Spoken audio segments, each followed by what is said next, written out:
Hey everyone, Eleanor Beaton here. I'm so psyched to be here with you and do my first LinkedIn Live in like at least a year, I think. So, welcome everybody to the show. Please go ahead and introduce yourself in the comments. Let us know your name, where you're coming in from, and why you joined. So, your name, where you're coming in from, and why you joined. I'm hoping I'm going to be able to see the comments. The team will let me know and help me kind of introduce me to who's here. So, we're going to talk about how to price your group programs, your workshops, and your courses. And of course, this is something that we support our clients in doing. It's an area that a lot of people have a lot of questions around. So, I thought this would be a great opportunity to come on, answer some of those questions, and really help provide you with some practical insight to move forward with your business and with really kind of scaling it from a consulting practice that you may have right now into something that is capable of having even more impact.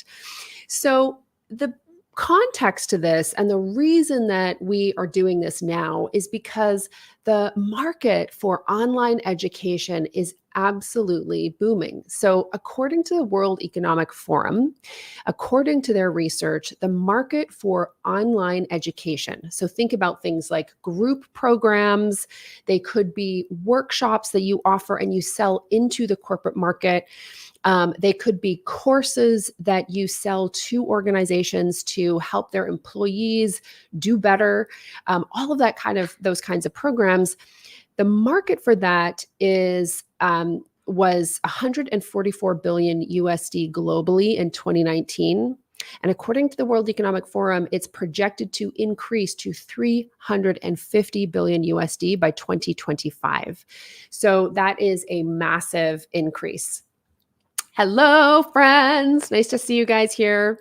So the key is that myself and my colleagues really want to make sure that when you are entering this marketplace, that you are able to bring the knowledge and the insight that you have to the market, and you are also able to do it in a way that creates abundance and prosperity for you and the people that you care about. And a lot of that is going to come down to how you choose to price your programs. So let's talk about it. I'm Eleanor Beaton. I'm the founder of Safi Media. We are a company that is on a mission to double the number of female founders or women founders who sustainably scale past $1 million in annual revenue by 2030. And we're going to do it through entrepreneurship education, business coaching, and storytelling. And we can't do it alone. So I so appreciate you being here. If you're getting value out of this, please feel free to share it on your profiles so we can get this really good free training and insight out there. Okay, so let's go. We're going to go through the 3 M's of pricing your group programs, online courses, and workshops. Okay, the 3 M's. So I'm going to say them right now. So if you guys can post these in the comments, that would be excellent. The 3 M's. Tip number 1, know your marketing math. So the first M is marketing math. The second M is make it about me, me, me. And then the third M is measurable milestones. Okay, so I'm going to go through those again, and then I'm going to break them down one at a time. Marketing math is the first M. Make it about me, me, me is the second M. And then the third M is measurable milestones. So the 3 M's of effectively pricing your group coaching programs and online courses and workshops. I wanted to make it easy for you guys to retain. So we've got the 3 M's going for us. Okay, let's start with marketing math. And here's the rule when it comes to marketing math. And this is a mistake I made early on. I see people making all the time. It's not how much you can charge. It's how much you can sell. It's not about how much you can charge. It's about how much you can sell. So let me walk you through a scenario that's going to really help you understand what I'm talking about here. So the sort of coaching programs that we run, we work primarily with service providers, with consultants, and with coaches who already have a solid business. They're making money, they're serving clients, and now they really want to scale their companies bigger than them. So here is a scenario, and this is sort of a common scenario. So I'm thinking about an HR consultant. She has a company, she has an executive assistant. She is generating about 200K a year. So she's serving, and through that 200K, she has about 20 clients that she works with and serves over the course of a year. Works with them closely, is generating about 200,000 a year for her business. And she's kind of tapped out in terms of time. And so she wants to scale up her company. And she thinks that, look, I could create some form of an online program. I've noticed that a lot of my clients need employee handbooks. So that could be something really cool that I could sell a course on. So she decides she wants to make a simple course that generates, online employee handbooks. And this is a very successful woman. She knows her stuff. And so for her, putting together an online handbook is something simple to her. And so she undervalues it. And she decides that she's going to charge $100 for this simple online course.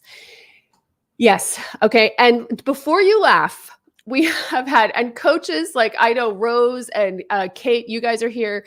You guys know, is this an uncommon scenario? I'm going to charge $100 for my online course. Please. Is this, I'm not lying. This happens, right? So you might be like, nobody would do that. Oh yes, we do it all the time, ladies. So she wants to charge $100. And please, I'll tell you some of my pricing snafus in a moment. She spends 2 months putting that program together, and she's okay putting in the time because she's like, $100, I could sell, this is going to help me make money in my sleep. So this woman, remember the type of business that she has, she's making around 200K, serving around 20 clients. Those clients are high value clients. She doesn't need a big database. So she has a good, strong professional network. They refer her. She has about 100 people on her email database. And here's where the lack of marketing math knowledge really comes back to haunt her. What she doesn't realize is that in marketing math, and this is a simple rule of thumb, you can assume that about 3% of your database is going to be ready to buy what you have to offer at any one time. And so 100 people, 3% are ready to buy.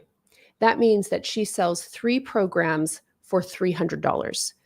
2 months of work yields $300. My friends, this is not the way to scale. So you can see she didn't know the marketing math.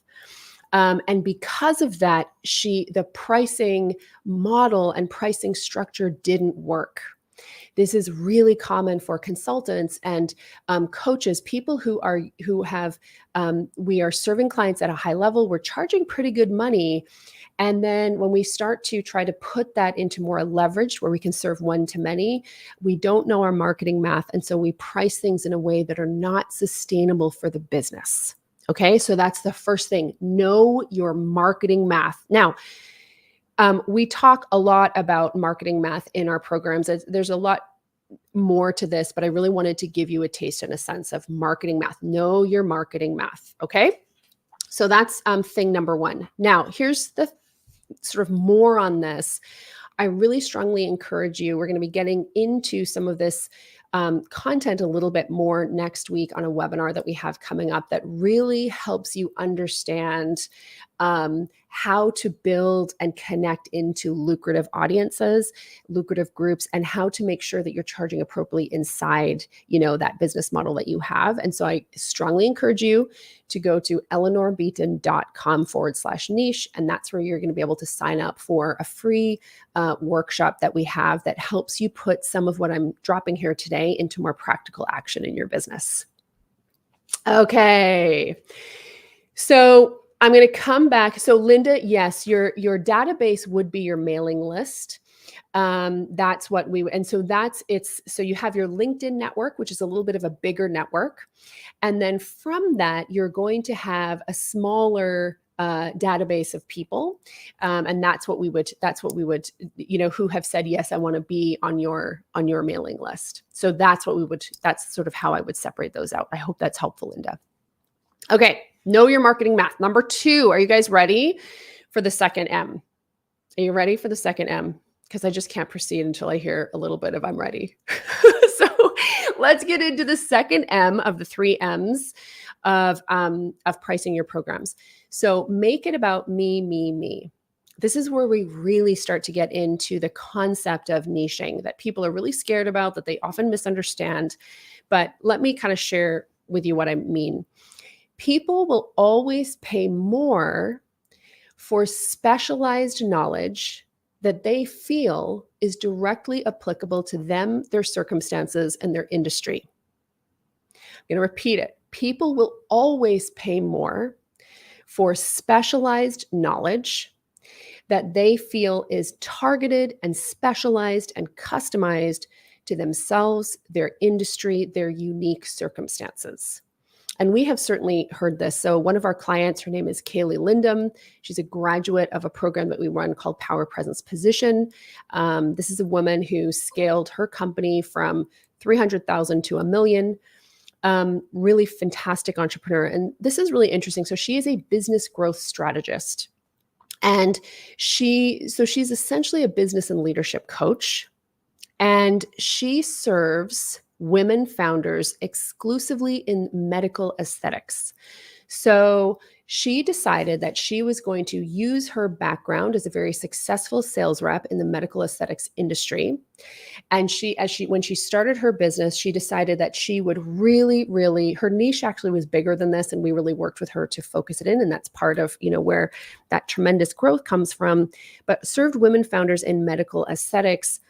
And because of her industry expertise and the specialized knowledge that she is able to serve up to the market, right, to women founders who work in medical aesthetics, she charges an absolute premium. And what we see is that in that kind of case, in her program, she could charge anywhere like 5 times more than somebody who is offering up something that is much more general in scope. Okay. So the second pricing program is make it about me, me, me.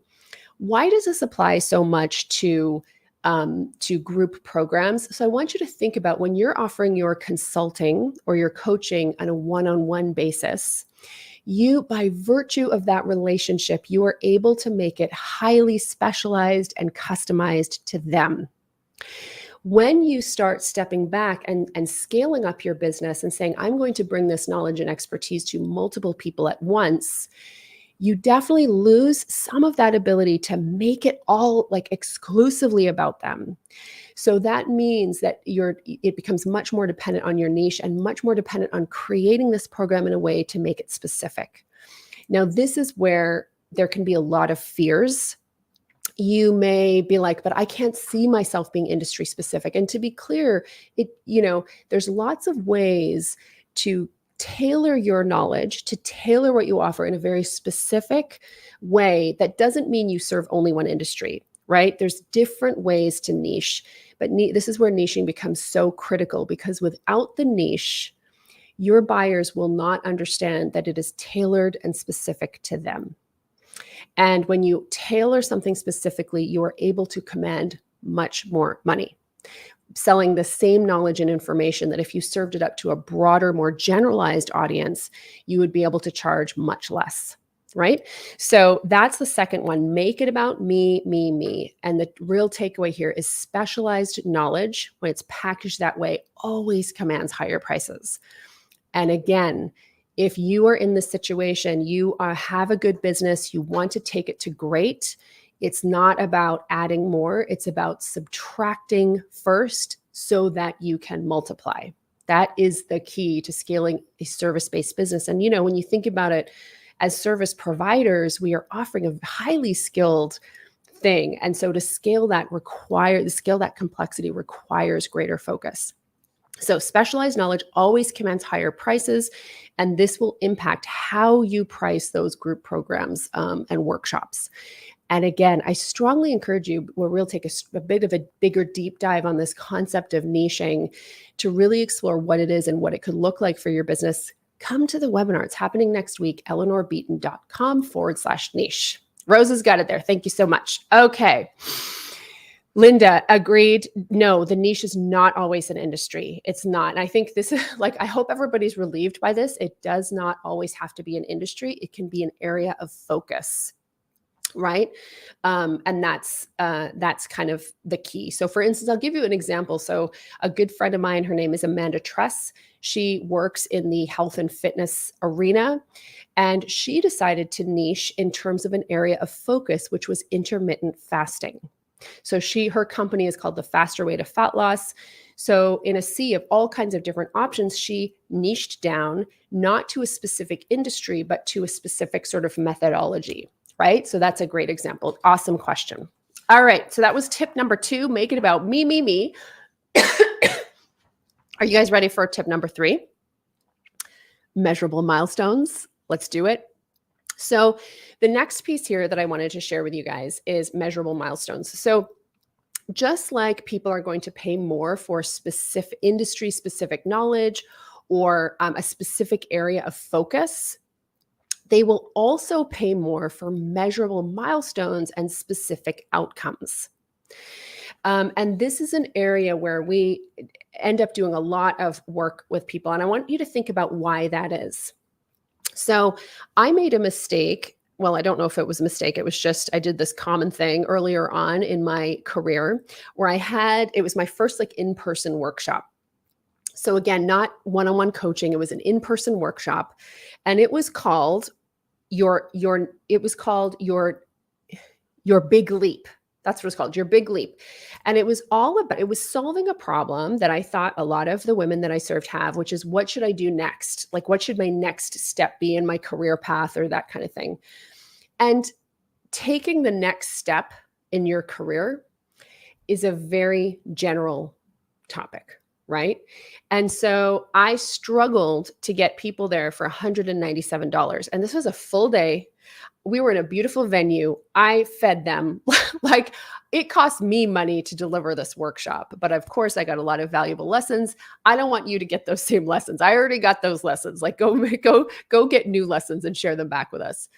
And so when you think about it, the challenge was I had a broad topic that didn't really have measurable milestones related to it. It didn't really have a specific outcome. It was general. And when it's general, people can't visualize what they're going to get. And so there is confusion in their mind, and the confused mind won't buy, or it certainly won't invest at a high level. Money and attention always flow to the place of highest clarity. So the third tip here is measurable milestones. I really want, the more that you can take a look objectively at your work, take a look objectively at the problem that it solves, and map out what is a specific outcome that I can accomplish in the course of this program that is meaningful to the client, that solves an expensive problem for them. The more specific you can be, and this is a theme, of course, through this whole life, the more specific you can be, the more money you can command, because money and attention always flow to the place of highest clarity. So that's the third tip, measurable milestones. And again, this can be really challenging because for many of you, by the time you begin packaging and selling your expertise, you have a lot of it. And what the wealth and the breadth of what you know can actually be overwhelming if you don't dice it and really make it clear and specific. It's too overwhelming for people to act upon. And so and so for that reason, they don't buy, no matter how you price it. So that's really the third thing, measurable milestones. The more clear and specific you are in terms of your outcomes, the more you're able to charge, because the clearer your buyer is about what they will get and the less friction in that buying process, right? So there you go, the 3 M's of pricing your group programs. Number 1, know your marketing math. Number 2, make it about me, me, me. So super specific to the person. And number three, measurable milestones, super specific in terms of your promise and outcome. These are the things that impact pricing more than anything else. Other than that, it's just sort of numbers, but this is what allows you to charge well for what you do. And again, for the majority of overworked consultants, they don't necessarily have huge marketing expertise to be able to drive thousands of people through their programs. So you're going to need to be able to price at a premium. I hope you guys got a lot out of this. And what I'm going to suggest and invite you to do is to register for our free webinar, where I'm going to take this idea of specialization and focus and really take it further and help you take even more actionable steps. And I think a big part is going to be about helping you release some of the stuff that's in your business, some of the stuff that's up here that holds you back from bringing that level of clarity and specificity to the market. So go to eleanorbeaton.com/niche. You'll be able to get details about it and register. Thank you so much. I so appreciate you guys being here. I hope this was super useful to you. Please go ahead and share it on your profiles so that we can reach people who are going to benefit. It's really key that we support our fellow women founders to sustainably scale their companies, to create companies that have great impact, generate lots of revenue that they can then recirculate into their communities and the economy. Thanks so much for being here, guys. We'll talk later. Bye, everyone.